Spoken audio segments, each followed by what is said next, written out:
topic here is derivative of exponential functions. So definition of derivative of e to the derivative with respect to x of e to the u is e to the u times du dx, and it's just better to rewrite it using this notation. So it's a u prime e to the u. So think of this as a u, right? This is u. So f of x is equal to e to the 6x to the 8 minus x cubed. So that's a u. So f prime of x, it's going to be easy to use u prime e to the u. So u prime, which means 6x8 minus x cubed prime, like derivative of u, times e to the u. E 6x8 minus x cubed. So u prime e to the u. One more step and we're done. F prime of x is equal derivative of 6x8. 8 times 6 is 48. X 8 minus 1 is 7 minus 3x. Derivative of x cubed is 3x squared. Multiply by e 6x8 minus x cubed, and we're done with this example. That's pretty easy. Now for example 5, we have to use the product rule. We have definition here. Why? Because we have to think about 3x squared as being f of x, because of multiplication of two functions, and e to the x 7 minus 1 is g of x. So derivative of y is supposed to be using product rule f prime of x, which is derivative of 3x squared times g of x, ex7 minus 1, plus derivative of g of x, which is ex7 minus 1, times f of x, which is 3x squared. Y prime is equal to derivative of 3x squared 2 times 3 6x times ex7 minus 1 plus derivative of e to the x7 minus 1. We have to use the definition is right here, u prime e to the u.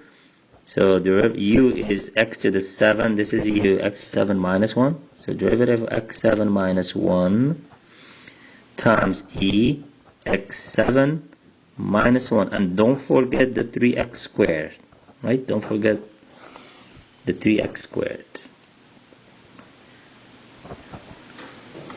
Alright, y prime is equal 6xe x7 minus 1. Now derivative of x7 minus 1 is plus 7x to the 6 e x7 minus 1, and then multiply by 3x squared, and then we can just rewrite this nicely as being 6x e x7 minus 1 plus, I'm going to multiply 3 by 7, it's going to give us 21, and x squared times x squared times x6 is x8, so 21 x8 e x7 minus 1, and we're done. This is the answer. For example 6, y equal x cubed over e to the 5 times x to the 4th minus x squared. Obviously here we have to use quotient rule. The definition of quotient rule is right there. So we have to think about this as our f of x, the numerator, and denominator is my g of x.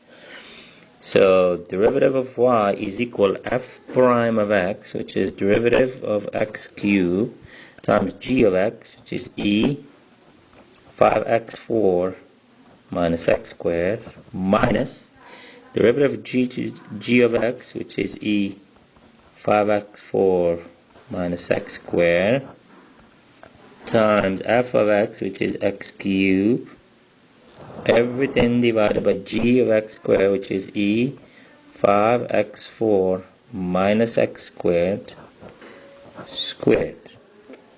Now y prime is equal, derivative of x cubed is 3x squared e 5x4 minus x squared, then it's minus.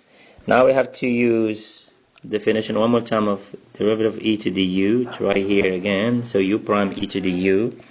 So minus u prime means derivative of 5x4 minus x squared. So u prime e to the u. 5x4 minus x squared, and don't forget the x cube. So multiply, and then everything over, maybe we should do parentheses here. Now the denominator, we can just multiply 2, use this definition, x to the m, everything to the n is equal xm multiplied by n. So we could multiply 2 by all of this. So if you do that, you get e. 2 times 5 is 10x4 minus 2x squared. Right? One more step and we're done. This is equal to 3x squared e 5x4 minus x squared minus the derivative of 5x4 is 20. So let's first put the x cube here. And then the derivative of 5x4 is 20x cubed minus 2x. And then e 5x4 minus x squared. And then everything over e 10x4 minus 2x squared. Of course, what I did, I just moved the x cube here, and you can do that, right? That's how I got it here. And of course, here you can distribute the x cube. I'm not gonna waste paper for that. And that's it for these examples.